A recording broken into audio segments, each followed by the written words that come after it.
in the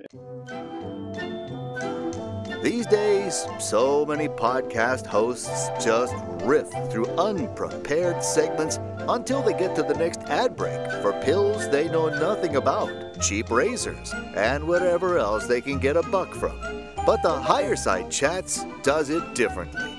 We succeed or fail on the quality of the content and your desire to hear more of it. So you're about to hear another free first hour episode that's here to prove the 2-hour shows are worth subscribing for. 5 shows a month for just $8. Members get a mobile-friendly website, a decade of archives, a dedicated RSS feed for the best podcast apps, and a lot deeper discussion than a single hour can allow for. Sponsor free with more for thee. Get a free 7-day trial of THC Plus at thehighersidechats.com. Enjoy! In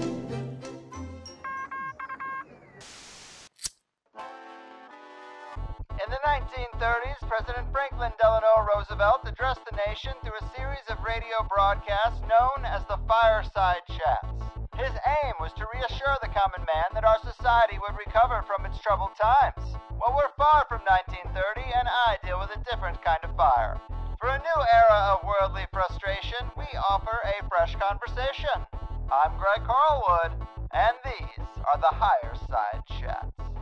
All right, riding the waves of the ever-choppy conspiracy from sunny San Diego, I'm Greg Carlwood. And it seems the Matrix is glitching, the Tower of Babel is starting to lean, and the big machine is getting rusty. Investments in free-fall, currencies in decline, creativity gone from the corporate arts, and the political playbook running out of pages. Nothing feels fresh, productive, or even stable. But this is not the world itself, it's the techno-industrial artificial overlay of the planet's puppet masters, and it was always going to fail. Outside of the smart cities, beyond the range of the 5G network, and when the screens are turned off, how different is it from how it's always been? Well, it's a question worth asking, and really the only outlook that makes a person think things are all going to be okay. But they are certainly unstable, with many folks eerily unaware. And in uncertain eras, we turn to those who read between the lines, connect the dots, and see the signs of the times like my friend and yours, the great Chris Knowles. He's an ultra-rare member of the THC Double-Digit Club, joining us for lucky number 11. There's almost nothing we haven't talked about, and wouldn't you know, so many of these previous threads have woven new layers since we last talked, and it's going to be great to get into them. He's the author of excellent books like the Wild Ride novel He Will Live Up in the Sky, and the collection of his best from the blog The Endless American Midnight, Dispatches from the Secret Sun, as well as the classic Our Gods Wear Spandex, The Secret History of Comic Book Heroes, The Complete X-Files, Beyond the Series, The Myths and the Movies, The Secret History of Rock and Roll, The Mysterious Roots of Modern Music, and a few others. His latest venture is the Secret Sun Institute of Advanced Synchromysticism via Patreon, where for the low price of $3 a month, you can partake in his multi-hour exposés on all things conspiratorial, synchromystic, and strange. Always a pleasure to have him back, the Synchromystic Tapestry Tracker, Web of Reality Recorder, and Woke Virus Vaccinator. Chris, my man, welcome back. How the hell are you? Oh, I'm great, Greg. That's another one of your great introductions. I didn't realize I'm in the double-digit club, though. That's pretty amazing. I feel very, very honored. Yeah, man, I really think it's just you and Gordon, but it is a small club regardless if there's one or two others in there. But you make it feel like it's not even work. You're one of my favorite people to talk to when it all just seems like too much. Obviously, in that intro, I tried to focus on the distinction between the world itself and the big machine, because everything artificial, everything of the Matrix, let's say, to use the cliche, seems like it is falling apart, but that doesn't mean the world is ending. I don't know, man. It's a long road to 2030, so I gotta pace myself, but it's hard to be hopeful right now. It's hard to not feel exhausted by it all, isn't it? Not for me. No, I don't feel exhausted at all. I kind of feel like I was born for these times. Fair. I have this new idea that I've been mulling over. I call it Post-Gnosis. And it's just basically like taking like the whole Gnostic ideas, of the fullness and falling from the fullness and being alienated on an alien world, and realizing that what it really is that the natural world is the fullness. That's the pleroma. Mm-hmm. And it's that matrix world, that artificial world, that's the false reality. That's the demiurge reality. So, I mean, we're in it. We have access to the fullness, and there are energies and ideas and powers and spirits just flying around us all the time. We just need to tune into their station, basically. I think the problem that we have as a culture is that we allow the matrix's propaganda channels to determine our reality rather than splitting off and getting in touch with that fullness. But, that fullness that the Gnostics talk about is there for us if you're willing to take the time to access it. So this is like my post-Gnosis, because it's not like, the fullness or the pleroma is some alien world or some other dimension. It's the world that we become alienated from. We're not aliens, we're alienated. We've become so alienated from the real world that when we get these messages that the natural world is sending us all the time, we see it as alien. Mm-hmm. Yeah, it's true. And whenever I have a guest say something like being born for these times, I do agree, and I do get a charge from that. Maybe I'm attributing new dad effects to the work incorrectly. But in terms of things falling apart, I mean, you have been banging this drum for a long time, but now we have more data to support that all the elite ventures are on the downslide. How bad is it really for big tech and the woke infected, would you say? Well, those are a couple different issues that we need to separate so we can unpack them. Basically, what it boils down to is empire. Okay. So when you talk about big tech is just an arm, it's just a wing of the imperial project. Okay. It's not, despite what a lot of people think, Google and Apple and all these companies, they don't run the show. They're just part of the show. They're wings of it. They're the technological wing of the imperial project. And the imperial project always has, like an egg timer on its head. It's happened throughout history. Empires, I've heard people say that, empires usually only last 250 years or so, right? So if that's the case, then we're coming up to the end of our run. I think that the empire itself is just going to morph. I think the empire in this present form is probably headed for the rocks, but that doesn't mean that it won't somehow change shape and so on. But there now is serious competition, the serious rivalry with what's, the world island, the Asian countries that are just tired of being colonies and being stepping stools for the Western imperial powers. China and Russia, obviously, but India as well. They're kind of getting a little tired of chafing under the harness of the Western imperial superstructure. So I think what we're seeing now is just inevitable. And a lot of it has to do with political realities, military realities, technological realities. The empire was reborn when the British Empire fell, and then it was reborn in the West, under the American Empire. And because America was separated from the fields of battle, the theater of war in World War II, it was able to keep its factories running and not have to spend all these time, money, and resources rebuilding itself. So we had a huge head start on the rest of the world. And, the whole communist project kept a lot of these countries held back. And it obviously stunted their technological growth for quite some time. But now they're catching up. And the greatest power in the world, the US Navy, which I keep saying, and if you talk to anybody who's got any sort of expertise in these areas, they'll agree with me. It's like you rule the world by ruling the waves, and the US Navy rules the waves. But right now, the Asian powers are building, the Belt and Road Initiative to take total advantage of the world island, that Eurasian giant super continent without having to worry about getting past the US Navy and so on. But they're also developing weapons, ultrasonic weapons and so on, and carrier killers to really trump the US Navy's great advantage, which is these carrier fleets, which are just basically giant military fortresses on the waves. Mm-hmm. Yeah, and the point you made about empires lasting about 250 years, I definitely agree with that point. And on the blog, you've been going at these current elite or parasite class as really just the spoiled rich kids of those who came before them. And maybe that multi-generational aspect is part of why things collapse, because the kids of these people who set this stuff up, they don't know what the hell they're doing. And so it all starts to unravel.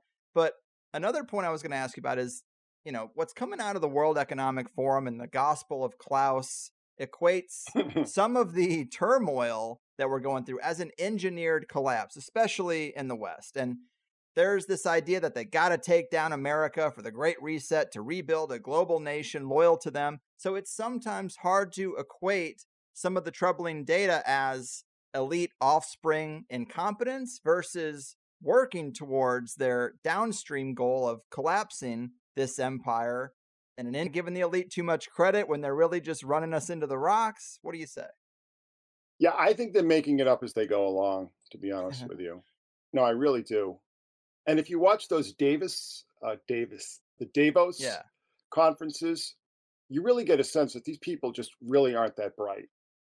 I think that the conspiracy sphere, so much of it grows out of a millennial apocalyptic or millenarian apocalyptic fundamentalist Christian view. So it always tended to overinflate the confidence of these global elites. You know, it's kind of like pro wrestling. You need a credible villain, you know, to build up the hero. Mm-hmm. But I just want to backtrack a little because, again, there's so many moving parts here. And I think the many moving parts are part of the problem, all right? Part of the problem is things have just gotten too complicated. Things have gotten too complex. There's too much information out there. There are too many people out there trying to influence the system, trying to interject their will upon the system. And it's just impossible to keep track of. And I think what we're seeing now is that, like, the chickens are really coming home to roost, okay? You know, we had a situation back in the 70s where the American empire was really seen to be on the rocks, you know? And there was the Cold War, so much of our resources were spent dealing with these rivalries from Russia and China. And, you know, what Nixon had decided to do was basically to buy off China or to sell out to China and basically ship all our jobs over to their prison camps, you know, their work camps. So that was able to keep the manufacturing income afloat, you know, and then we had all the outsourcing and so on. We had all these factories being moved overseas, you know, where workers are making pennies on the dollars and so on. But basically what we had was a series of scams, okay? I mean, really, just a series of scams. And the thing is that if you read it like a really good Roman historian like Will Durant, you're going to see that none of this is new. We're just playing the old Roman playbook over and over again. But everything about our economy and our culture has just become fake. It's just fake. And not only is it fake, but it's just incredibly bloated, you know? And, you know, you talk about that Davos level, the Schwab level. I mean, these people are just inveterate liars. But you can only lie so long before the lies catch up to you, because you have to tell lies to get over the lies. You know, it's like you have to tell lie upon lie upon lie. And one of the things that I say is that these days, if you're a person of any kind of prominence, it's almost impossible for you to keep secrets. Okay, it's impossible to keep secrets because there are just so many eyes on you. And it's very hard to hide, particularly in malfeasance. And that's why the establishment corporate press has gotten so aggressive about quote unquote disinformation and quote unquote conspiracy theory, all of which they're not targeting your more fringe types. What they're targeting is people who are questioning the mechanics of empire and the abuse of empire by the people within it. Okay. So we had a situation back in the 70s where the system was really on the rocks, right? And we had Nixon basically outsourcing a lot of our labor, a lot of our manufacturing costs to these prison camps in China. But another thing was happening simultaneously, and that was just huge influxes of drugs from South and Central America. Okay. And what we had is that we had these cartels just building up huge fortunes because of the appetite for cocaine in the 70s and 80s. Okay. And I know you want to talk about Johnny Depp, so that sort of ties into Blow. And you want to talk about Bruce Willis and aphasia. And that to me, a lot of these kind of neurological diseases, a lot of them can be traced to cocaine abuse. Okay. So there was this huge pool, just billions upon billions of dollars, American US dollars, right, that had to be laundered. They had to be accounted for. I mean, even cash, especially in that amount, needs to be accounted for. You have to give some sort of excuse where it came from. Right. So a lot of it went to Hollywood, okay? And that's when we started seeing $100 million, $200 million allegedly spent on these movies. And then a lot of it went to big tech. So a lot of this cocaine blood money is coming into the American system, and it needs to be laundered. So what the Reagan administration did, because they were supporting the Contras in Nicaragua, who are, huge drug dealers, and, also the CIA under William Casey, there was all this coke money that needed to be laundered. So what the Reagan administration did is that they deregulated all the financial markets, Wall Street and all these capital funds and hedge funds and all these kind of things. They were all deregulated, which basically meant nobody was going to keep an eye on what they were doing. You understand what I'm saying? It was like deregulation is like a fancy sort of code word for like, do whatever you want with all this laundered money. We won't ask you any questions. Okay. Right. And the problem is now Big Pharma has taken a lot of the cartel's money away, because now we have edibles and speed and fentanyl, opioids, all fentanyl, yeah, all the drugs that you would have had, like cocaine. Cocaine's been replaced by stimulants. You have over-the-counter mushrooms in this state, probably in your state as well, and obviously edibles, and also opioids. Okay, so Big Pharma saw the money that all these cartels were making, and they said, we want a cut of that action. Yeah. You know what I mean? We want in on that. So then they started buying off the regulatory, what's called regulatory capture. They started buying off all the regulatory agencies and getting the brakes taken off, for instance, opioids in the 90s. And, we've seen the effect of that, the human wreckage of that decision. So basically what happened is that a lot of that funny money started to run out. So when you look at, for instance, your state of California, and you're talking about how the taxes are going up and so on. Well, the taxes are going up and so on because no matter what you see on paper, the influx of money coming from big tech in Hollywood, which a huge amount was laundered drug money fed to venture capitalists and hedge funds and market funds and capital funds and all these kind of things that sprung up in the 80s and 90s. A lot of that drug money is drying up. Do you understand what I'm saying? So now they're squeezing the taxpayers to keep this gigantic bloated bureaucracy afloat. Do you understand what I'm saying? So it's like there are so many things happening at once. And if you take maybe a more holistic view of it, you just understand that this is the rise and fall of these imperial structures, right? But there are a lot of unique situations today because of technology and because of science and because of transportation, all right? There are a lot of these pressures that are new because we have different ways of disseminating information, disseminating money, right? And moving people around. So there are these new pressures added into these sort of almost like in-baked, holistically conceived pressures that all empires throughout history have had to face. So in one regard, what we're seeing now is new, and in one regard, it's very old. Mm-hmm.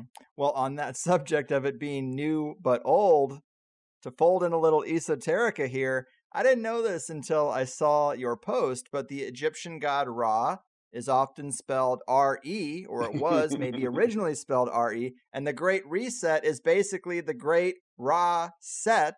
And again, it's the old Egyptian god motif. Yeah. Well, it's funny you should mention that too, because the whole thing of Ra and Set, if you look back in Egyptian history, you had the upper and the lower kingdom. And the lower kingdom worshipped Set, and the upper kingdom worshipped Ra. That was their main gods, right? And the whole idea of Ra Set, this component god that we had, right, was a symbol of the unification of the two kingdoms.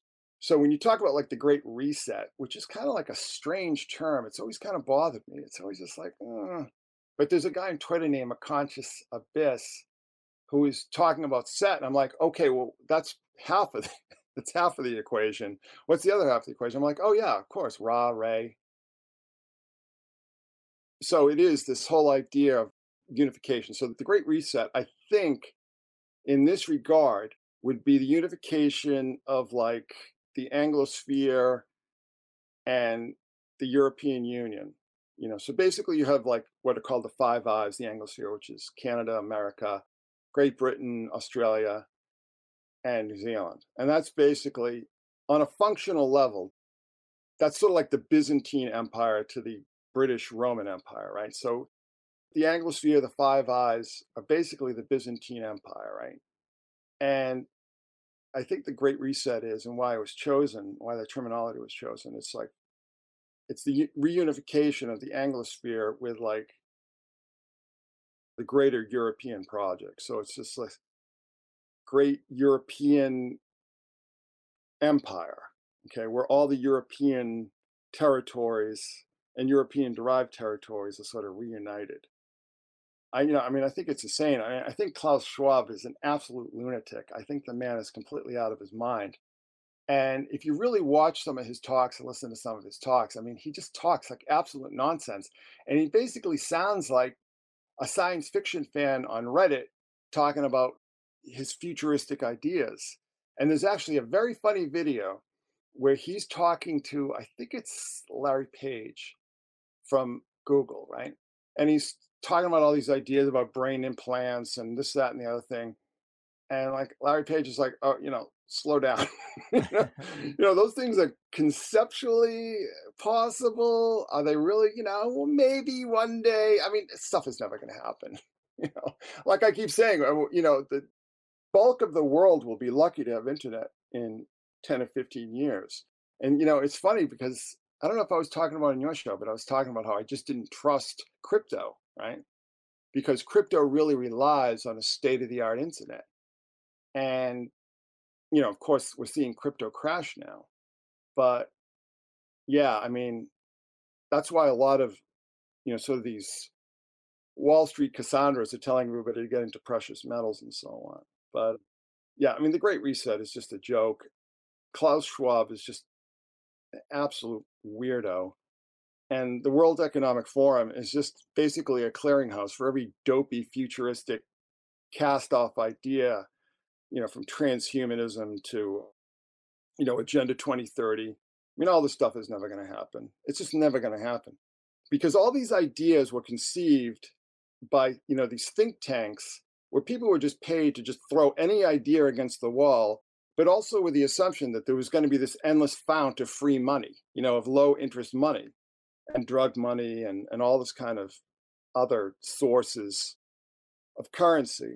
And they're all drying up. I mean, none of this stuff is going to happen. And I get very, very frustrated. I get very, very, very frustrated with a lot of people and, like, I don't know, truthers or conspiracy or whatever, who see these people as like these Olympians, like these untouchable super geniuses. They're not. They're not. They just, the system, like I say, the system is the egregore, the system is the golem. The system is what keeps these people afloat. And if you cut any of these people out of the system, I mean, they're like helpless little babies. Yeah. Yeah. And I certainly appreciate that perspective, especially when everybody is so doom and gloom. And, maybe there is a silver lining to all this. You've been writing a little bit about it. I like this line where you say, major economies are returning to creating real value through natural resources and manufacturing, not lip flapping and paper shuffling. And then you say, America is poised to capitalize on the new economic reality in a supreme fashion, but not with the Davos dickheads running everything now. Well, that last part, of course, but that's really interesting. So many people are focused on the decline, myself included, that we often miss what else is going on out there. What do you mean by that? How are we poised to capitalize on the new economic reality? What are other forward-thinking countries doing? And how can this be a not so terrible thing? Well, let's back up to the war, right? The Ukrainian war. So basically I think the UK is the senior partner in the situation. I think this is the UK's concern. They seem to be very preoccupied with this whole situation and keeping Ukraine out of the hands of the Russians. But basically what you have is that there was this huge sanctions regime, right? And a lot of people were saying, this is a bad idea. This is going to backfire. And of course, they're all attacked for being Putin apologists and Russian spies and Russian bots and all this complete and utter nonsense. But now, the Davis doofus layer, as I call them, are all starting to admit that this is all backfiring. And one of the reasons it's backfiring is that Russia produces just enormous amounts of natural resources for the world. Not only oil and gas, but, this whole thing with the fertilizer, precious metals, timber. The real tangible stuff, as opposed to the digital. Yes, food. So America decided that it could rebuild itself as like this virtual empire, right? And it would offshore all its manufacturing, and it would rely on, say, South American produce and so on. And, all the power and the money sort of gravitated towards the coast, right? Gravitated towards the Northeast corridor in Southern California, or Southern to Central California, right? With San Francisco and Palo Alto and all this kind of thing. So that's why we had this incredible imbalance and this population redistribution. All these coastal areas became, very heavily Democratic, which are actually Rockefeller Republicans. I mean, they're not the old Democratic Party at all. It's basically the old Rockefeller Republicans who took over the party during the Clinton era, because Clinton was tied in with the Rockefellers, because the Rockefellers owned Arkansas and probably still do. And, one of the brothers, I think it was Winthrop, was governor there for a very long time. But anyway, but we ignore the fact that we have the amber waves of grain, the fruited plains, And America, one of the reasons why America is so well poised to take advantage of this, and this is something that a lot of people don't take account into, and this is why I like to study people who talk about commodities and so on, because America has this incredible river system, the Missouri, the Mississippi, the Ohio, that come in from the Great Lakes and empty out into the Gulf of Mexico. So basically the entire, would that be the width of the breadth? I'm not sure. But, from north to south, America is covered, it's basically free transportation. All you just do is put your boats on the river and you can go up and down the entire country. And we've got a lot of coastal regions, and we have this huge prairie where you can grow any crops that you want, depending on the drought situations. And the droughts periodically emerge like they did in the 30s with the Dust Bowl, and they seem to be reemerging now. But we have tremendous amounts of oil. I think there's more oil in North America than in anywhere else in the world. We have our own minerals. We have everything we need here. We can grow our own food. We can build our own cars. We can build our own computers. We don't need anybody else. The question is just how much do we want to pay for it? And of course, we know that the people running everything don't want to pay anything for anything. They want everything to go into their own pockets. But this is inevitable.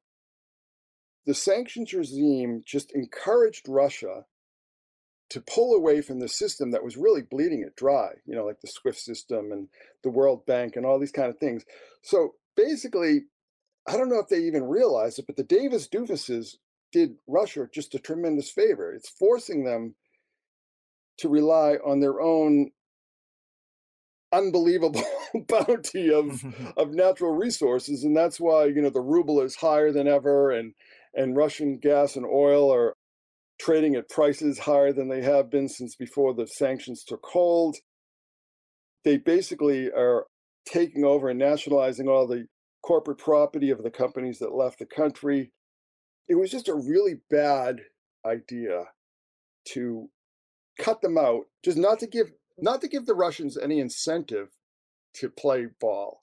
They just said, screw you, we're cutting you off from everything. And they're just like, well, okay, well, you know what? We're not sending you fertilizer, and we're not sending you the trillions of tons of wheat that we grow, or corn, or soy, or, whatever. We're not going to play ball with you. And then we're going to sell it all to China, and then we're going to sell it to India because they need that stuff. I mean, China and India have a terrible problems growing their own food. So screw you, And this is what I'm talking about, this whole world island, this Eurasian project that is really putting the pressure on, the Western naval mercantile powers. But we are very well poised if we can just pull all this stuff back, onshore all our manufacturing again, so we don't need to be held hostage by these supply chain issues, particularly if it's a country that we're coming to loggerheads with. We've got everything we need. The question is whether we're going to be able to take advantage of it. But we have a tremendous problem with our infrastructure. Our infrastructure needs rebuilding. Most of our infrastructure was built in, from the period from the 30s to the 50s, right? It's all rotting. You've got subway tunnels that are about to collapse in cities like New York. So we need to focus on our home situation. But it's going to be a major problem without all this free, phony money flying around anymore. Right. Right. Well, I mean, that is a really good, hopeful, positive outlook. We do have a lot of resources that can be useful, and it's really just the collapse of things like Wall Street and woke Hollywood and big tech. 2008 happened. I was like, man, the news is acting like the sky is falling and everything's destroyed, but this has really no bearing on my life. My paycheck, which was always low, is still low. It's still the same job. And of course, people of retirement age, that's different. Your 401k getting chopped in half. Sure, that really sucks. But it's all kind of in the air, and it's not really like at a practical level. Like you say, we still have the Great Lakes. We still have a lot of positive things. I'm looking at moving out of California, but I'm seeing these properties that are on like a couple of acres, and they've leveled everything. It's like a house on 4 acres of just dirt. And I'm just thinking, why don't you have an orchard? Why don't you have every fruit tree that can grow in your region in a little corner of this 4 acres? And I'm looking for that property where someone's already done that work, because it's going to take, 8 years to get it going. But it is crazy how we have the resources and we're focused on the wrong things, and we're focused on really what the elite care most about. And we're equating our ability to succeed based on that stuff, and it's backwards. Well, I think a lot of this is a cultural issue, but it's also, I don't even know how to refer to it. But, when I was talking about before about how the money just sort of pooled in Southern California and Central California. I don't know why they call that Northern California. Hmm. I mean, to me, Northern California is up near Oregon, but New York, the Northeast corridor from Washington and the Virginia suburbs, parts of North Carolina, New York and so on. Hmm. If you look at Massachusetts, for instance, I mean, Massachusetts is really sort of like the nerve center of the military-industrial complex. You've got all the big universities there, which are just basically think tanks for the security state, for the national security state. But you've also got all the tech and stuff. People forget about all the tech that's in Massachusetts, because they're so focused on the glamour of Silicon Valley and so on. But here's the thing, and again, there's a lot of things to unpack. This is like our theory of everything episode, right? And I'm trying to sort of break these down into smaller problems. But so the problem is, like I said, big tech has been held aloft by just billions upon billions of dollars of free money, drug money, unregulated money, so on and so forth. And it was basically, it's the casino effect. Google comes out of nowhere and becomes one of the biggest corporations in the world, depending on how you qualify that, right? But it's like big tech is really a lie, okay? And here's the thing. So we've got all these people working in big tech companies, right? And not only in California, but also, Seattle area, right? Microsoft and all these, and Amazon and all these people. But the problem is that all the concepts that big tech operates on were put in place before anybody working in Silicon Valley today was born. Do you understand what I'm saying? Mm-hmm. So all the concepts, cell phones, teleconferencing, the internet, wireless, I mean, all these ideas came from the 60s and the 70s, right?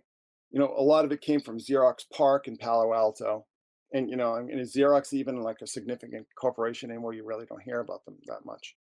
But they really created the desktop and the mouse and all these kind of things that we use today. But all this technology that we think is like the crown of our 21st century creation, like we are the pinnacle of human striving, is all 50, 60, sometimes 70 years old. Do you understand what I mean? So it's like, what are all these people doing then? Tens of thousands of people in Mountain View and Palo Alto and wherever, I mean, what are they doing? Literally, what are they doing? I mean, we don't see any significant new products coming out of big tech, do we?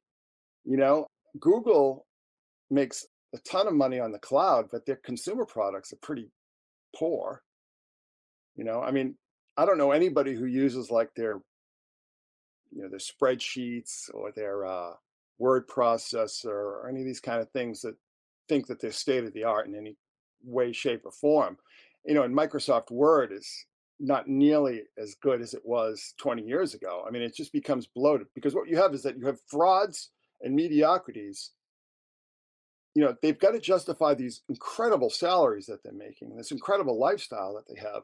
So they're always adding on like all these useless innovations onto consumer software that just bogs it all down. It's just like, I really have noticed, right, that the Mac OS, the desktop OS has just gotten slower and buggier and just less efficient than it was even 10 years ago, and they spend so much time trying to keep their woke employee pool quiet that they don't focus on their core products anymore.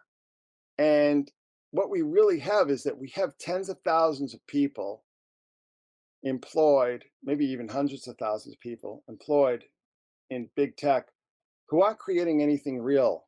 They're not creating anything of value. What they're doing is maintaining these platforms and these programs and so on, and usually making them worse, okay? They're usually making them worse. And a lot of this has to do with the educational system and kind of like the lackadaisical attitude towards work that millennials and Gen Zers have. And this is not like an old man yelling at cloud. I mean, this is pretty well documented. There was this thing, when Elon Musk was going to buy Twitter, there was some guy who, I don't know if he leaked, there was something that got leaked. And this guy who was like, VP level, executive level, said that, he only works like 4 hours a week and he doesn't want to sacrifice his free time. Where he basically does nothing for this company. Because what really needs to be done at these companies anymore, the software exists, right? Like what needs, it's just basically maintenance, because we're not seeing anything new come out or anything significant come out that's new. Right. So, but you've got to keep this whole train rolling. You've got to keep this whole illusion of technological progress running, because if you don't, people start to question why they're making all these sacrifices on so many different levels, personal, political, economic, to feed the system that feeds on them and is mostly peopled by people who hate them, right? Yeah. And if people start to question that, then the whole thing collapses. It's no coincidence that Elon Musk is the PayPal guy and the Tesla guy, but he's also like, the quote unquote space program guy, which is just all nonsense. And then, like robotics and androids. I mean, robots do exist, but they're automatons. We're never going to see androids ever. Artificial intelligence, again, it's transhumanism. These things are all hoaxes that are promoted by the technocrats to keep this machine running.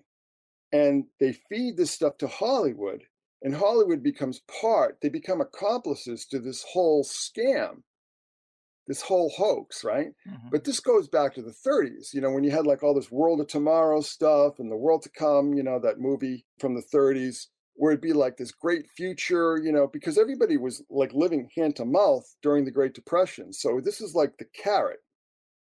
It's like, oh, don't become communists, It's coming. Hold on. It's coming, it's right around the corner. And, it's like when I've written about on the blog, it's like all these technological miracles have been right around the corner my entire life. Yeah. You know what I'm saying? It's just like, I can't believe it. It just amazes me. Stories that I remember reading almost verbatim 20, 30, 40 years ago are still being recycled today. It's like Neuralink, right? So that's like Elon Musk is talking about Neuralink. I remember hearing about Neuralink in the early 90s, maybe even earlier.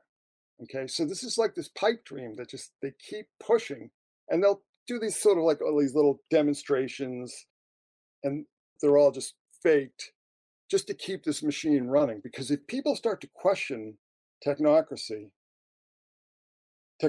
will collapse, because it's fundamentally fake. They're not creating anything new.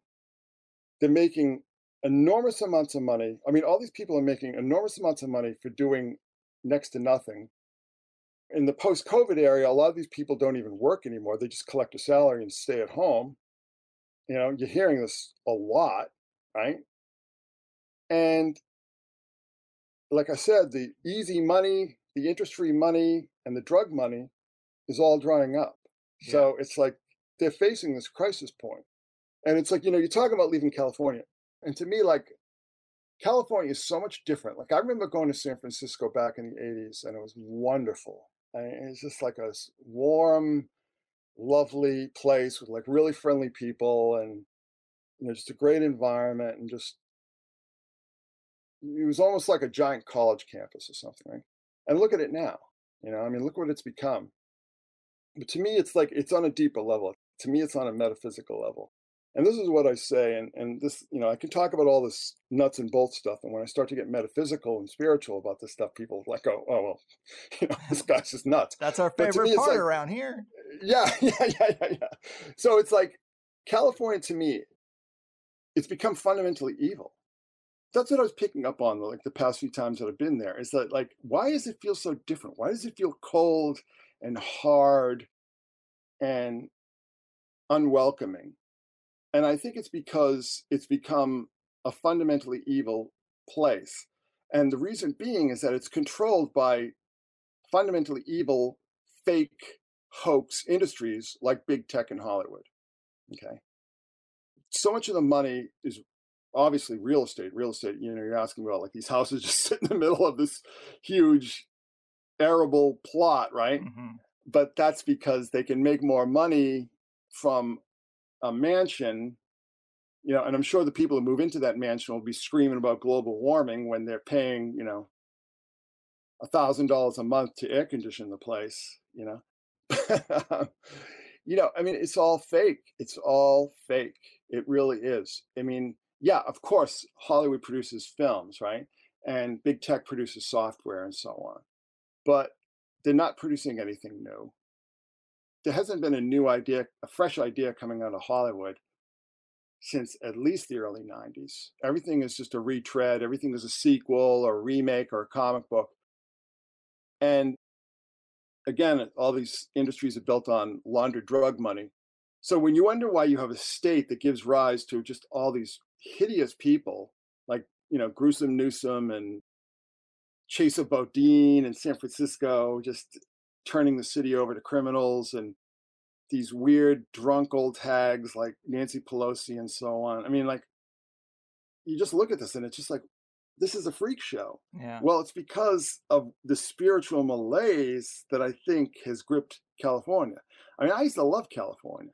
Like, I still believe in California. I really do. I think there's a lot of potential there to get over this. But it's like in the 80s, 90s, early 2000s, they were captured.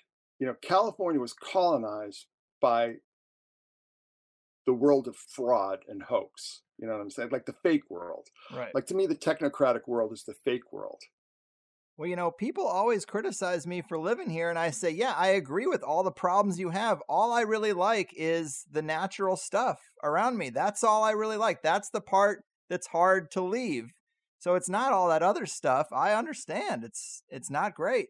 There's your post-gnosis. You believe in the pleroma and the fullness of nature. Yeah, I agree with you. It's beautiful. Yes. I mean, all the mountains and the coastline and Big Sur, and it's just beautiful. There's a lot to like. There is a lot to like. It's, people have moved there en masse for a reason. It's that Mediterranean climate that is just so pleasant. But the problem is, go ahead, what? Well, I was gonna switch. That were propped up by funny money to such an extent that you can't run a business on blood money without evil affecting your entire enterprise. I really believe that. I really do believe that. Well said. And, I come from Missouri, so I have a big network there and a big network here. And I think about these things collapsing, and I look back to the people at home. They're almost completely unaffected and oblivious, and they don't even really care because they've been living closer to the natural systems, and they haven't been running on all the fumes of the blood money and the drugs. And it's California that feels like it's collapsing because of all that stuff. I think you really are nailing it. And if you get more into the Midwest, it really isn't going to be hit as hard by that stuff. But I cannot believe that it's almost been an hour, and there were so many little things I wanted to throw into this first hour.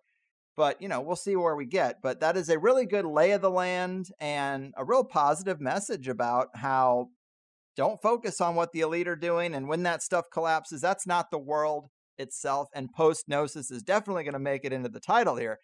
But you have done some really, really deep dives on, the synchromystic stuff we love, the classic Chris Knowles threads that we've talked about. And a lot of them still seem to be continuing. First of all, I didn't know this until this morning, but we should mention that the great Oracle and Siren Supreme Liz Frazier actually has an EP coming out 2 days from now. It's called Sun's Signature, of all things. And the song she chose to remake is interesting. Just to remind people, Jeff Buckley drowned in Memphis.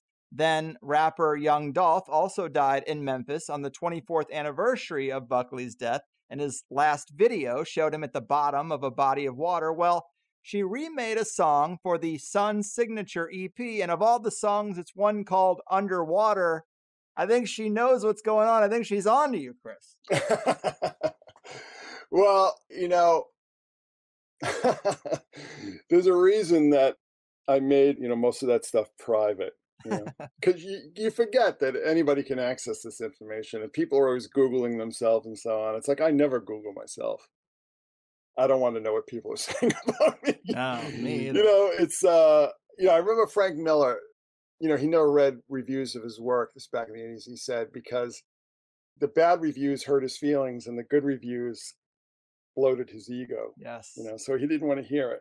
And, it's like, you got to be really careful about like what you put out there. But it just gets to the point that I'm just like, yeah, something is happening. But this gets back to, when I talk about, I don't know, it's almost this concept of eternal return. It's like the things we were taught by the Enlightenment, the things like Sibyls don't exist. That's just fantasy, it's just delusion. We were taught that evil doesn't exist. We were taught that demons don't exist, or the spiritual world, nature spirits, whatever. We were taught that all these things were delusion. We were taught these things were delusion because the people of the Enlightenment were coming on the heels of like some really horrific religious wars that just almost destroyed Europe completely. But the thing is that they threw out a lot of babies with that bathwater. And this whole idea of the Sibyl and the Sibyl emerging at periods exactly like today, the Sibyls would become very important during these crisis periods. We're led to believe that those things don't actually exist. But the great thing about technology today is that we can bypass the opinion makers and do things like what I do with like synchromysticism. And like once you do synchromysticism for, it's been like almost 30 years for me, you start to realize that things are not like what they tell you they're like in school. They're not like what the scientists tell you. They're not like what the media tells you. And in point of fact, people above that level, people above that sort of meteor level that, almost like in a Brave New World context, that would be the betas. People at the alpha level still believe in all this stuff, and they use it. So when you talk about Elizabeth, it's just like, she's got a 40-year track record of like, every time she makes a move, there's some earth-shaking event to accompany it. You talk about Sun's signature. Sun's signature was announced hours before Vladimir Putin declared war on Ukraine. Literally hours. Okay? That to me is like, if you don't believe me by now, I don't know what else I can tell you. I've been telling people I've got this huge database on the Secret Sun called Laugh While You Still Can, that was inspired by this sort of Onion knockoff site that was making fun of me. And, I basically responded with all this data, with all this information. It's like, okay, I've got 40 years track record of this kind of thing. And it's leading to where we are today, specifically when Sun's signature was announced hours before Vladimir Putin, out of nowhere, nobody was expecting it, declared war on Ukraine. Yeah. So I don't know what to say anymore. Listen, the world doesn't exist like you were taught it exists. And the people at that elite level, they might not understand it. They might not know how to take full advantage of it, but they believe it. Yeah, and they try. I guarantee you they believe it. And that's why their symbols tell you that they believe it. Their symbolism and their rituals and their actions. That's really what it's about for me, because it's just like, they believe this stuff and they do these rituals and so on because they work. Yes. It works for them. It produces results. And to me, like anything, if you're talking about magic or synchromysticism or religion or mysticism or whatever, to me, it always comes down to, what are the results? Okay? What are the tangible results here? Because you can have your fine feelings, and anything can sort of inspire those fine feelings, right? those warm fuzzies that you can get under certain conditions in religious contexts, a lot of things can duplicate that effect. But the results to me are like, okay, this is crazy. But it isn't, you think it's crazy, but you probably won't think it's crazy when I show you that it's been going on for more than 40 years now. So what are you going to do? Right. And let me loop in a little bit more, because this Liz Frazier thread really was a popular episode that we did. And there's been things added to the stack woven throughout pretty much every interview we've done since. And there's a little more here. So you've done this deep dive on Shepard sacrifice symbolism and its connection to Liz Frazier. We talked about the rapper Lil Peep's death and how the Cocteau Twins released an album on November 1st with the lyrics Peep, Peep, Bo, Peep, Peep, Bo repeatedly. Yeah. And November 1st was Lil Peep's birthday. Mm. Well, we have another Shepard sacrifice in this girl, Little Bo Weep, who was cut from the same cloth as Lil Peep, tortured, drug addict, tattooed from head to toe. I don't know if you found much more than that archetypical connection, but the fact that she did cover a Linkin Park song and Chester Bennington was clearly part of all this too, that's also strange. This weird thread keeps dragging people down, especially people who self-reference other victims of it. They become victims themselves. Yeah. On one level, you could look at it like on a psychological level and, the power of suggestion and so on. But when you have a lot of these people who are oblivious to the symbolism, but still become subjected to it, victimized, her, especially with these dying rising gods, you know what I'm saying? Like these vegetation gods and so on, Attis and Adonis and so on. And the love goddesses and archetypes, you just have to realize that it's like, this is part of the human condition. And what we see now, we sort of had like, what I call like a backstop. It's like the backstop of like the Christian or Christendom or the Christian world, where it was like, no, don't even think about that kind of stuff, because if you even think about it, you'll be tempted, rendered ignorant of it. And in some archetypes, in some of these archetypal returns, for instance, this whole return of the galley, the eunuch, the aggressive eunuchs, right, that we're seeing today, we're unprepared for it. We were unprepared for just how everything that we're seeing reemerge was very much part of like imperial Rome, where it almost seems like the id was more unleashed. It didn't have the sort of hand pressing down on, from the church and the state. So when you talk about Little Bo Peep and Little Bo Weep, they really do seem like twins, right? I mean, they seem like, and I got to tell you, I mean, this is going to sound like a bit of a diversion, but to me, it almost seems like both those kids, I'm sure, were raised on the internet, right? Grew up with the internet, didn't know another world, spent all their times indoors on social media and Instagram and stuff, and just basically looking into a mirror, but a distorted mirror, because social media offers us this distorted mirror. And it almost reminds me of Moloch, like we don't recognize it as such, but we're sacrificing our children to this machine of, this Moloch machine, where, in the olden days, people would just sacrifice their children because, they thought they would gain a good harvest or become rich or a desirable lover or so on. And when you look at these individuals who aren't like the most hardy specimens that you can imagine, it really does start to remind me of like sickly children being exposed, the Greeks and the Romans and so on, or the Canaanites, Phoenicians, Carthaginians sacrificing their children on these tophets, these furnaces.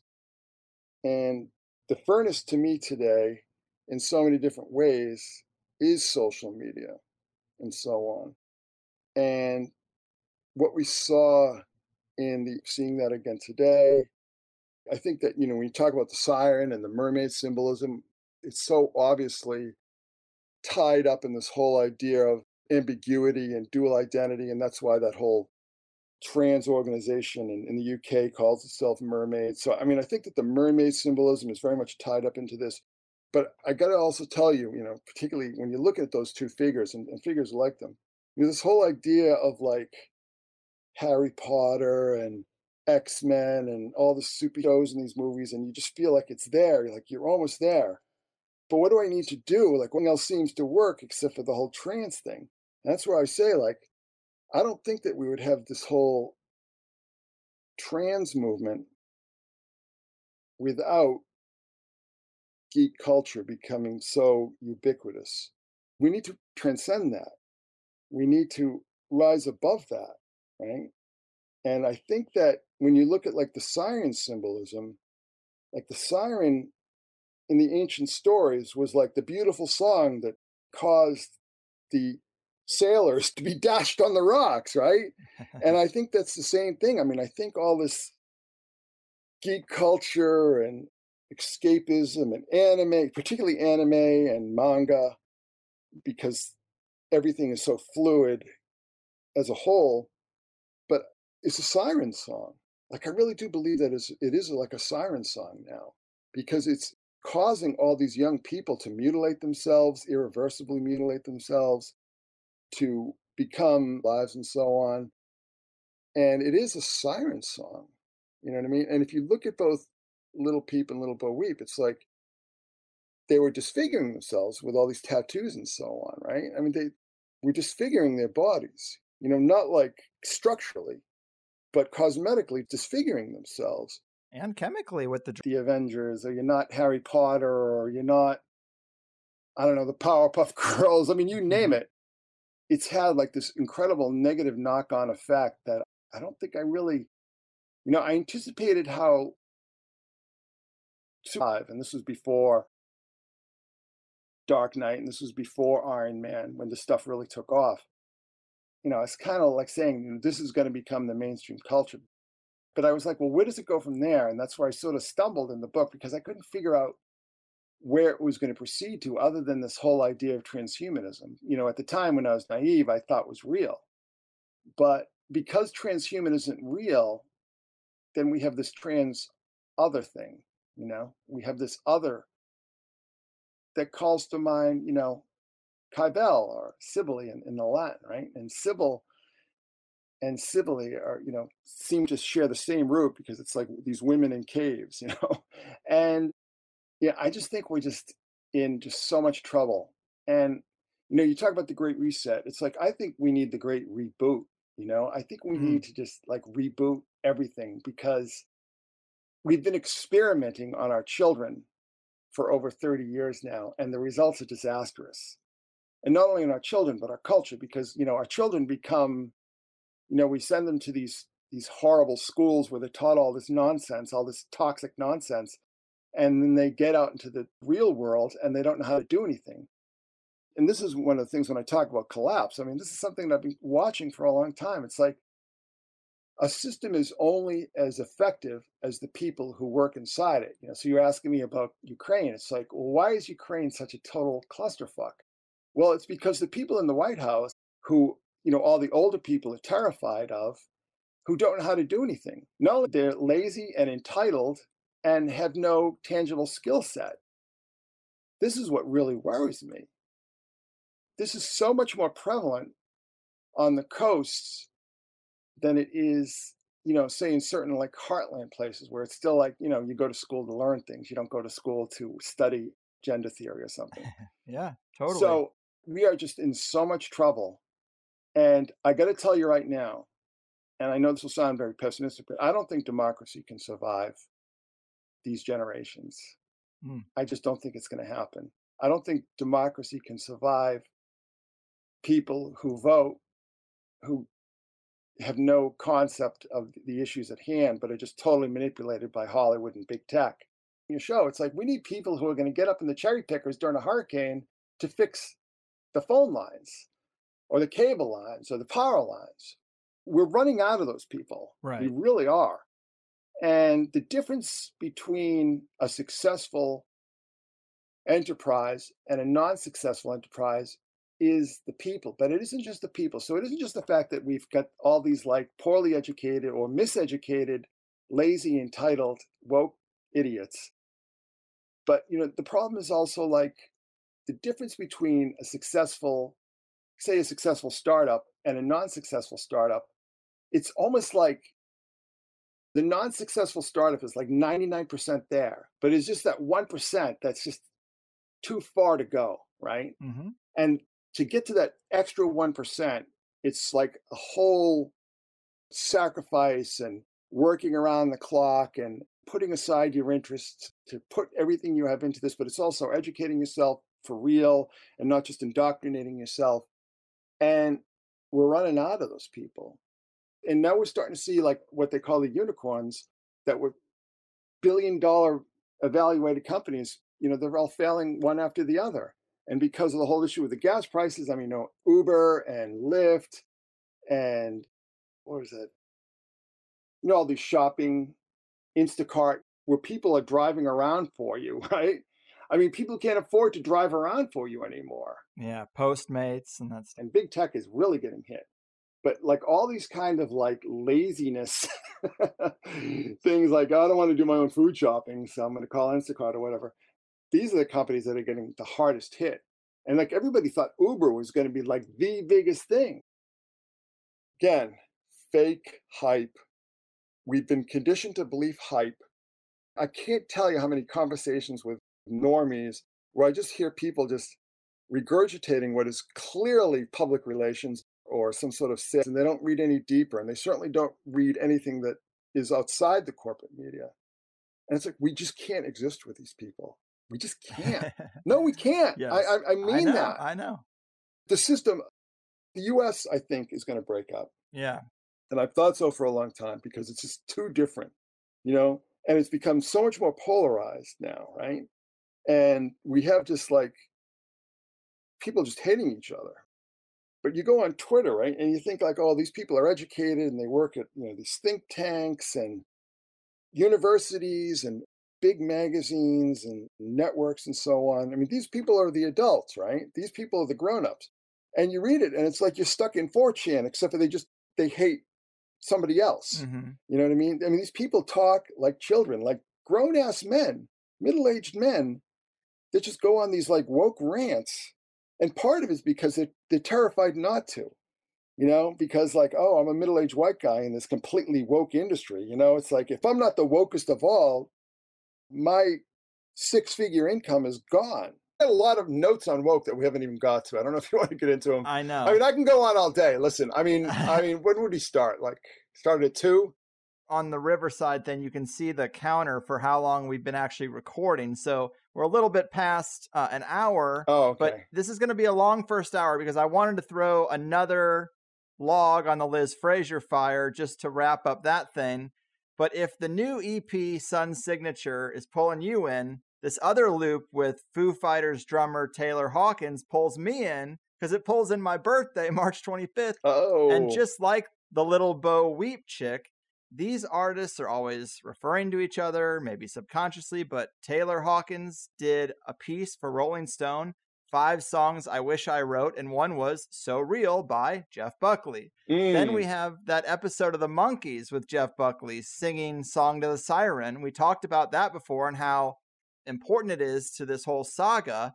And that was March 25th, 1968. Mm-hmm. And Taylor Hawkins died on March 25th of this year. Someone always goes down on these dates with references to the previously deceased artists and a Liz Fraser release to match it. And let's add more water deaths connected to this. You say that the day before Tim Buckley premiered Song to the Siren on the Monkees, Aer Lingus Flight 712 crashed into the Irish Sea.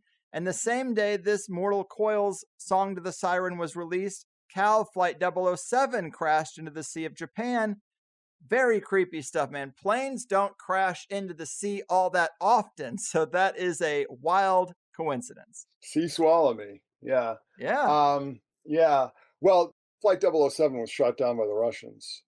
That's that whole Cold War thing, and I find it interesting, when I talked about Sun Signature being announced hours before the start of the Ukrainian war, right? And then, you talk about Song to the Siren, and that was the day of Able Archer, which we nearly had a nuclear exchange because of these war games that NATO was holding and so on. So, yeah, it's funny how this stuff just seems to well up back in the consciousness, because it's like, I got to tell you something, I'm old, right? I mean, I'm an old man, right? And 40 years does not seem like a very long time to me anymore, and certainly not 20 years, right? And time just doesn't seem to work the way it used to. So it's just like, synchro is time, right? So it's like, it almost seems like this is time mysticism in some ways, right? And when you talk about Taylor Hawkins, well, Taylor Hawkins is another deal. I mean, I'm not entirely sure. Like, so he died, and like hours later, the Colombian medical examiner is like saying that he had all this stuff in his system. And it's like, well, how did you get the drug results back then? All these painkillers and stuff and benzodiazepines in his system. It just seemed like a bit too quick of a turnaround time for a blood test, blood tox screen, as they call it. I strongly suggest that he probably died because of this, what I like to call now the stabby wabby. You know what I'm saying? The little prick. You know what I'm talking about? I don't know if I do. The stabby wabby. The stabby wabby, Okay. Yeah. The jab, some might say. Yeah. Well, and here's the thing. So you hear about a lot of people, like athletes and so on, sort of just dropping dead of heart attacks. And Bieber's face and his wife's blood clots. Oh, God. Nothing to see here, folks. Yeah. A lot of people who've died, people like soccer players who are just basically running back and forth for 90 minutes. Yeah. Your heart rate gets really elevated. So if you have clots or you have some sort of coagulating issue, it's going to be exacerbated by all the strenuous physical activity. And as a drummer, that's a physically demanding job. Right. Particularly in a band like that. It's like playing 2 hours a night. So I personally believe with Taylor Hawkins that it was that. And then they sort of concocted this whole idea of like, he was back on the drugs to sort of cover it up. But then, when I talk about the whole metaphysical aspect of this, like that friggin' movie, Studio 666, when in the trailer for the movie, a demonically possessed Dave Grohl kills Taylor Hawkins, right? Right. So it's just like, whoa, and a lot of people I know have talked about that. Even Bob Saget, they say, well, he fell and hit his head in his hotel room. It's like, well, what caused him to fall? Yeah. I don't know. There's a lot of weird stuff going on and a lot of damage control, I would say. Well, see, this is when I talk about the complexity. So I'm not even going to try to speculate what the whole agenda behind all that COVID stuff was. Everybody's got their theories, right? Yes. But here's the problem. I don't think it was very well thought out. And now they're trying to get the kids to take these things, and and all these sort of hoops that they have to go through, and these contortions, these poses, these contorted poses they need to assume in order to explain all this stuff away. It's just too much, particularly when like the propagandists now are people coming out of these Ivy League colleges. When they go into communications, they probably are just, their heads filled with like gender theory and queer theory and post-structuralism and postmodernism and critical race theory. I mean, these people are not intelligent, and they're programmed, right? They're just effectively programmed by the system, and they don't know how to deal with crisis. They don't know how to deal with setbacks because they grew up rich. They grew up incredibly coddled, incredibly pampered. They have no experience with real crisis or with trauma or even like inconvenience. You understand what I'm saying? I mean, these people are not fit to purpose. They're just not up to the job. And as these crises start to escalate, these people are just going to start melting down. Yeah. And we're going to see like people just leaving en masse and everything because they're not going to be able to deal with the stress, and they're just going to walk away. And without the free, funny money to keep bribing them, there's going to be no incentive for them to stay. It's not good. Yes. It's not good. I agree with you. And as we're pulling this all together, what kind of arc do you think we're looking at for the totality of this collapse of empire, let's call it? Because, you know, I've done shows a couple of years ago talking about supply chain crises. And I think we started a previous interview a few years ago with "This is the apocalypse." And I sometimes see comments where people say, there's a lot of doom and gloom on your show, which I actually think, you know, today we really threaded the needle between like, well, the world's not ending, the rest of this bullshit is ending. But people, I guess they hear guests talk on a show like this, and it sounds like it's coming tomorrow. And then 2 years later, we're still talking about it. I mentioned Agenda 2030 at the beginning because that's when they want to accomplish their goals. That's 8 years from now. So can you help us give some perspective to this collapse? And you know, one thing I always say is that real change is slow and gradual. And because we're so invested in all these narratives, like Hollywood narratives and television narratives, an Arnold Schwarzenegger movie to be taking place outside our door. And that's not the way it's worked. That's not the way it's ever worked. You know, you had situations, you've had major wars going on where like people a couple miles from the battlefield had no idea that there was a war at all. You see what I mean? It's just like things happen, but the rhythms of life persist, right? Ruling class, what I call the Rockefeller Republicrats, have been in the midst of just getting their asses kicked by the fates. You know what I mean? The fates have turned on them, you know? The gods have turned on them for their hubris. And now they're dealing with all sorts of nemesis, right? And they're in the midst of getting their asses kicked. I think that's going to persist. I think that we're going to suffer for a lot of it. I think we're starting to see these people like lash out a lot. I mean, it's mostly verbal now, but I think there will be some non-verbal lashing out to come. But I think what we're going to see, I mean, I think this country is going to break up to a kind of confederation rather than a federal government. There are a lot of people who think that, like, say, for instance, the middle part of this country is going to form a new country with so on, that these provinces of Canada are very alienated from the Justin Trudeau Canada and want to get out. So we could see the Plain States and then also the heartland. The war is an absolute clusterfuck.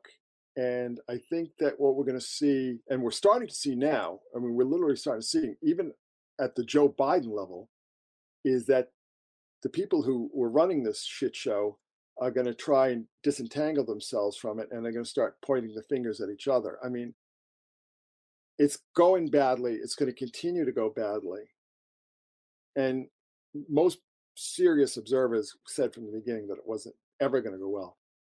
I don't know if, you know, people are talking about Taiwan and China. I mean, Taiwan is very lucky because it has, you know, it's basically a natural fortress. It's very hard to invade because of the Straits of Taiwan there. But I think the woke, there's already forming a very huge woke backlash. And I think the last straw was all this grooming stuff in the schools. I think that was sort of like a lot of people said, the hell with this. Yeah, enough's enough. Enough is enough. You know, they're after our kids now, forget it, because they always go after the kids. I really wish that the LGB community, the gay community, would disentangle itself from the autogynephilia community, you know, which sort of calls itself the trans community, but isn't really trans. It's something else. You know, there has been people who are saying, like, dump the T, you know what I mean? Yeah, Dave Chappelle had a bit about that was pretty interesting. Yeah, and, you know, the T and the Q. It's funny, if you look at the pride flag, it's like, it used to just be the rainbow, and it's like all the other stuff, the queer theory stuff is starting to force, it's encroaching. It's like, you're going to have like this little sliver of the rainbow in a couple of years, because it's going to be all these other quote unquote identities added into it. But I think there's going to be huge backlash, and I think it's going to get ugly. And that's what I've always been afraid of, because so fascism, they're always fascists. sort of lurking at the margins, right? There's always been like a fascist element that's been marginal. But when fascists gain power is when this insane, woke, Weimar Republic type of left just completely loses its mind and gets completely drunk with power, which is that they are right now. And I hate to see it, but I'm at the age right now where there's nothing I can do about it. It's inevitable. You know what I mean? It's going to get ugly. It's going to get bad. People are going to get hurt who are innocent. But it's just, unfortunately, the way it always seems to work with these things. The pendulum has to swing to the extremes, particularly in this environment, the superheated social media environment. I think it's going to get bad. But unfortunately, the woke have nobody to blame but themselves. They really have nobody to blame but themselves. Particularly like the grooming community of the woke.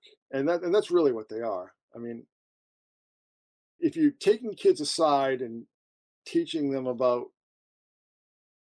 gender theory and telling them not to tell their parents, I mean, that's all showing them pornography, telling them not to tell their parents, which is happening in schools today. Those are like classic hallmarks of grooming. You know what I'm saying? So what else are you going to call them? It's like, oh, you're an alt-right Nazi. It's like, no, you're a groomer. I'm not an alt-right Nazi. I fucking hate alt-right Nazis. You're a groomer. Yeah. You know what I mean? You can't weasel out of this. That's what you are. Human nature. Maybe it isn't the internet. Maybe it's human nature. But your cooler heads never seem to prevail, until the two constantly warring sides have worn each other out on the battlefield. So, I think things are going to get very rocky. And, we're having all this like these food production facilities. Sometimes wonder. So, we all know who the obvious, the people who don't want us to eat meat and want us to eat bugs are the obvious culprits, right? Yes. But, sometimes I wonder, like, what if it is like Russian spies, because since they control the world fertilizer trade, right? What better way to fight against their oppressors than to starve them out? Right. I think it's worth considering. It's so crazy how many people think that everything is just going to be on the surface, that there's not all kinds of games within games and under the radar stuff happening and espionage. I mean, that's the story of warfare and empires and everything. But yet I talk to people and you even make that suggestion and they're like, they just can't even comprehend it because they didn't see it on the news. And it's like, come on, man, you got to think deeper than that. It is quite crazy, but we are going to be talking about this stuff for a long time, I'm sure. These are all just pipe dreams. Old men who read too much sci-fi, these are their pipe dreams. And like I said, I mean, one of the biggest problems they have is that they just don't have the people to carry these things out, particularly when they face resistance. When you have weak, entitled crybabies in positions of power, they really don't handle stress very well. They don't handle opposition very well. So I just, maybe I'll be proved wrong, but I got to tell you, I don't see it happening because look what happened to Build Back Better. Remember Build Back Better? Remember everybody was saying Build Back Better, Build Back Better? What the hell happened to that? You know what I mean? And now people, they might have even alluded to this in the Intercept article. It's like everybody's admitting that was just a total disaster, that never even left the port, it sank at the docks, basically. And why did it sink at the docks? Because the people running the Rockefeller Republican Party, aka the Democrats, people running all these agencies and departments and so on, they're not bright, they're not tough, and they can't deal with stress. And COVID's made them very, very lazy. So I just see nothing but bad luck coming for, it's like musical chairs, right? The Rockefeller Republicans were sort of driven out of the party in the 60s by the whole Goldwater Reagan faction. But then they decided, well, they were fighting to gain back power. And they said, well, why don't we just take over the Democrats? Because that party's a mess, we'll just take that party over. But they didn't realize that, one of the reasons why the Democratic Party was a mess is that it's not really a party, it's parties. It's sort of this conglomeration of all these different parties with all these people who essentially hate each other, and they just hate middle America worse, you know what I mean? But it gets to the point, they're not going to be able to handle stress. The media is fucked. No, seriously. I know. All these companies have lost half their value in the past year. Netflix has lost 70% of their value in the past year. And Netflix that was sort of like the showpiece for woke capitalism, right? Right. And they're sinking faster than anyone now. And they put all this woke crap on. People hated it. People left the service in droves. And now they've lost 70% of their value. If you invested in Netflix back a couple of years ago, you've been wiped out. You're gone. Your money is just gone. And God forbid, you have Netflix in your 401k. It's just gone. It's over. So, raising interest rates again. Millennials and Gen Zers just, I'm a Gen X. I grew up in the 70s and 80s. I was very aware, I was very aware from a very young age. And, I remember what the 70s was like. I remember like government cheese and food stamps and all this kind of stuff. I don't think most people your age or younger have any experience with that. They don't have any experience with like real major want. And I don't know if they're going to be able to deal with it. Well, people should start armoring up themselves right now. That's what I would say. I mean, we probably have a long tail on this collapse, and you got time to grow some fruit trees and get yourself some land and get out of the city. Get out of the city. Apps, anybody listening to this, if you're in a city, get out. Any city, get out. Yeah. Cities are going to be the absolute worst place to be in the next 5 to 10 years. I agree. I mean, it's going to be worse than the 70s. I mean, I remember like the 70s, like what New York and Detroit and Philadelphia and, all these major cities were like, and they're all reverting back to that mean. If you're in a city, get out. Get out of the city. I'm not kidding. I'm deadly serious about this. Get out. And, if you can homestead, do it. Mm-hmm. It's just a tough go. It's a tough life. It is, but having nothing and never being happier is a tougher life, I think. And that's the life that's being presented to us. So I think that the multipolar world is going to be a good thing. I think that when we're not wasting all our money trying to enforce our will militarily on the entire planet, I think we'll have a lot more money to like fix all the bridges and the subway tunnels and all that good stuff. It's going to take some pain to get there. But I'm not a pessimistic person. I'm always like a long run optimist, and I think a lot of it just has to do with the fact that I'm 55 years old and I've just kind of seen a lot, and I see the cycles, I see how things repeat, and I've studied history. So it's just like, nobody can tell you that things are going to be A-okay for the next few years. They're not, particularly in the next 2 years. But on the other end of that, I think things are going to correct themselves. And we're going to sort of return to, I'm not saying we're going to return to the 50s or the 40s or whatever, but I think we're going to return to a world more like a multipolar world where people make things at home and grow things at home and not like expect peasants down in El Salvador to grow all their food for them. Yes, I agree with that. I'd say maybe you could use the term sobering up. We're going to be sobering up from all these lofty, unrealistic, unsustainable ideas that we've been living off of. And, the corporate, technocratic teat is running dry. And so we're going to have to stop suckling at it quite so much. But I appreciate your insight as always. As usual, there's just so much content that we talked about talking about today that we can barely pack in the cliff notes to some of this stuff. But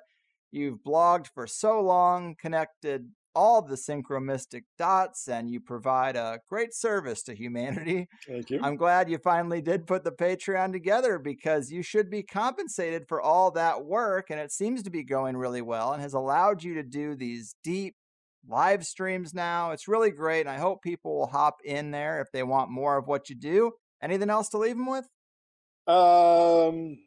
Get outside. Fair enough. Go outside. Listen to this outside. Fresh air, sunshine, work wonders.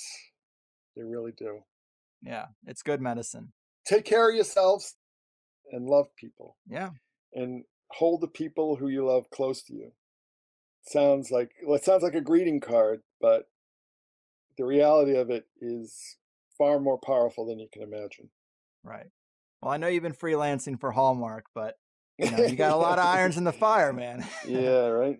I do appreciate you. You're the best. I am so lucky to be able to have you back as often as I can because it's just some of my favorite interviews to do are talking to you, and preparing for them is a lot of fun because your work is so vast and enjoyable. But keep up the great work and take care out there. Thank you, sir. There it is, guys. The man, the myth, the legend, Chris Knowles, coming in hot on lucky number 11. Always with more notes than we can get to, but hey, conversations are organic. You can only do so much. Lots of little things left on the table. We didn't even get into Bruce Willis and his retirement over a pretty odd neurological condition and the career sinks he's had with the larger Web of the Siren. Obviously, his first big movie was Moonlighting with Sybil Shepard, born in Memphis, of course. But Bruce retired from acting recently because of a rare condition called aphasia, a condition that was defined in a paper November 17th, 2017, Jeff Buckley's birthday. Same date as a PlayStation game called Apocalypse starring Bruce Willis that came out years ago. And the syncs with his career really do keep going, but this condition he has inhibits the ability to understand speech and language, which also sounds very Liz Fraser-y if you've heard her lyrics. She's known for being notoriously hard to decipher, but go check out Chris's Bruce Willis post if you want the full rundown. Maybe Hollywood itself is just such a dark place that most people have some sort of downfall, but more specifically, it starts to feel like what an actor chooses to represent, the themes, the characters. Maybe it can all come together to alter one's fate. But the overall message to me was less dark and dreary than it could be. It depends on how much stock you put in. Did you buy into the false promises of the big machine? Because it's going to be a sad day when you realize be creative as to how we navigate them. And maybe America does have a good opportunity to find its way if we can focus on the right things. We didn't make all the points we might have about woke culture. Maybe some people are exhausted by that conversation. But Chris certainly called out the get woke, go broke perspective before I heard anyone else saying that. And just look how bad these companies are doing. In some cases, the right banner is on the Goddard Tunnel. And I think we've all seen that creepy opening ceremony at this point, but in terms of it being a ritual, one aspect I thought was interesting was the QAnon shaman as a representation of Pan, which we see in that ceremony. But the Goddard Tunnel thing was carried out on 6/1, and what's the date everyone's up in arms with that features the QAnon shaman? 1/6, of course.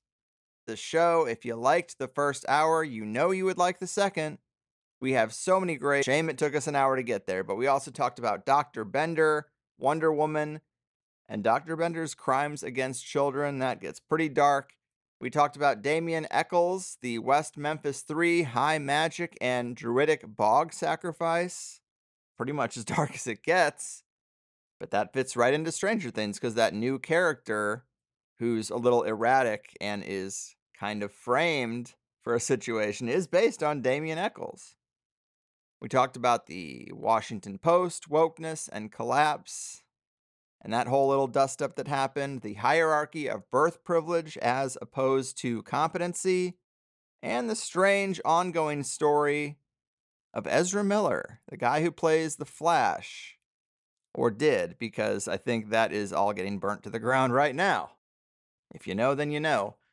But free 7-day trial, one of the most convenient and friction-free systems in podcasting. Take a few seconds and join the club if you find this show to be anything close to special, and you'll be in awe of all the extra stuff that comes out week after week in these full episodes. I've never heard someone say, you know what, you don't really add that much to the second hour. I wasn't really missing anything. It's always a surprise, a pleasant surprise as to how much content is really packed in there, but you just don't know what you don't know. You don't know what you're missing if you've never heard a full episode. You can pay with card, cash, or crypto. I don't care. And you can use PayPal by signing up through Patreon as well. Also, check out Chris's Patreon if you really want to get some deep expos both at the Aeon Byte event in Mexico. C'est la vie. Next time, I guess.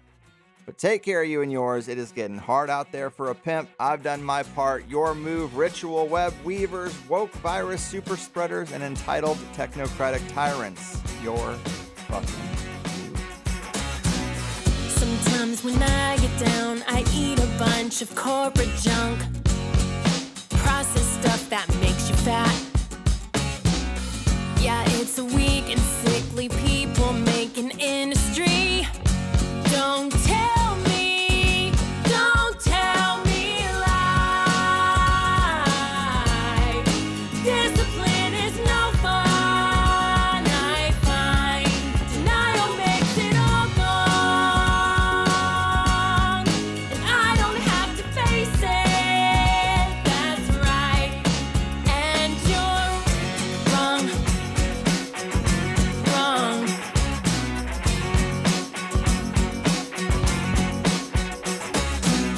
Got an addiction to the digital technology, and every now and then I try to quit and leave it be, but it's too hard to turn it off. It's getting worse, and yet it's learning.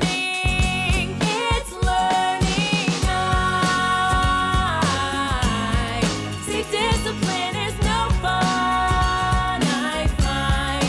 Denial makes it all gone, and I don't have to face it, that's right. And you're wrong.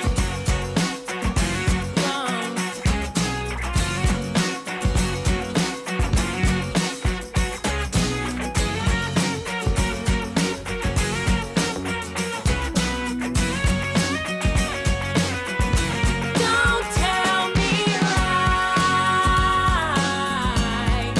Discipline is no fun, I find. Denial makes it all gone, and I don't have to face it, that's right. So many arms expanding off the big conspiracy, and every one of them has got a couple hooks into me. Try to forget and I ignore, but I'm just out of luck. But I don't have to tell you that.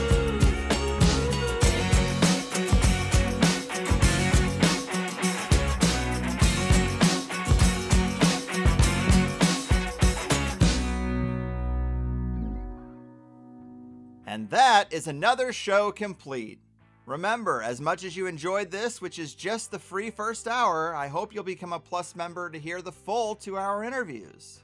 You also can engage with other Plus members in the comments and the forums, and you'll find your answer to one of the most common questions I get, which is where can I find those cover songs that you use at the end of the show? Well, they are free downloads for Plus members too.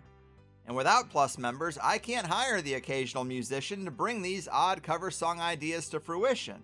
Plus members are how I'm able to do what I do without ads and without the big machine being on my back. We can fit so much more into a 2-hour interview, and I do my best to make it worth your time and money.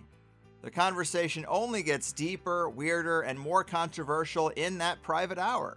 How could it not, the way things are going? But the best way to sign up is at thehighersidechats.com, where new first-time subscribers always get a free 7-day trial because I'm just that confident. There's no PayPal on the website, but if you need to use PayPal, then sign up through Patreon and you get all the same episodes. Our website is a credit or debit system, but you can also scope out the other options like a few various cryptos, cash or check mailed to the P.O. Box, and I'll even barter with most people if you have your own business and produce something nice that my wife or kid or taste buds might like. But the architects of consensus reality have made it clear that these themes and topics aren't really welcome on the main stage. And so this is how we secure a little counterculture corner for ourselves, and I hope you'll join Plus because that is the only way it works. Besides, you can cancel anytime right on your profile page. The most common concern I hear is people just being unsure if THC Plus will work with their podcast app, and the answer is probably yes. But if not, we have several high-level app recommendations for whatever phone you use, and the website is made for mobile too. We're trained to tip a waitress for bringing us a sandwich, but that tip doesn't give you access to a second sandwich. Really, I'm not asking for any more than that, and I think I offer a better service. Come get your second serving of tasty conspiracy goodness in exchange for that small token of your appreciation. Beyond that, let it also be known that we have grown and survived as long as we have by word of mouth. I don't care so much about social media likes or follows, but tell the right people about THC. And not just listeners, but the high-level figures who are better suited to sit down with me than most other hosts. And if you can help me with any of these things, I can work to bring you better shows, which is just a win-win for both of us. Informative, entertaining, and action-packed. It also never hurts to thank a guest you liked if you have the time either. We want them to know people are listening, so they're willing to come back down the road too. Thank you for spending some time with me, and cheers to a better tomorrow.